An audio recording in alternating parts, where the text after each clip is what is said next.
Let us start with branches of economics. But before that, we need to recap the definition of economics. Economics आखिर होता क्या है? It is a social science जो ये study करता है कि ह्यूमंस अपनी लिमिटेड रिसोर्सेज को कैसे यूटिलाइज करते हैं कि अपनी अनलिमिटेड वांट्स को सेटिस्फाई कर सके. सिंपल शब्दों में कहें तो economics is the study of scarcity और उस स्कार्सिटी का क्या इम्प्लीकेशन होता है रिसोर्सेज की यूजेज में. स्कैर्सिटी आखिर होती क्या है? जब डिमांड बढ़ जाए और सप्लाई ना बढ़े.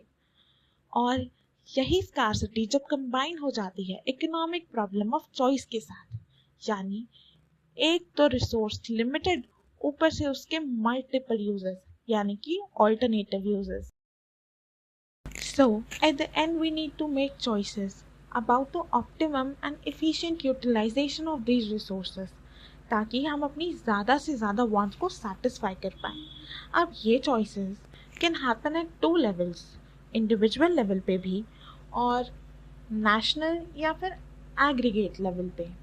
Individual level पे जब ऐसी choices के decisions हों तो we study it under microeconomics, and for the national or aggregate level, we study it under the branch of macroeconomics.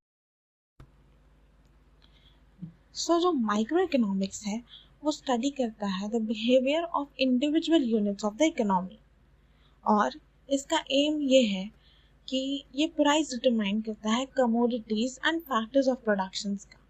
Factors of production यानी land, labor and machinery and stuff like that. वही macroeconomics study करता है the behavior of aggregate economy as the whole, और इसका main aim ये है कि ये determine करे income और employment level एक economy का.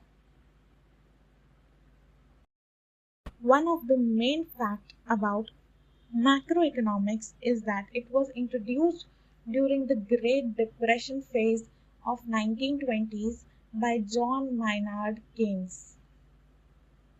He is also called the father of macroeconomics, while Alfred Marshall is called the father of microeconomics, and the father of economics as a whole is.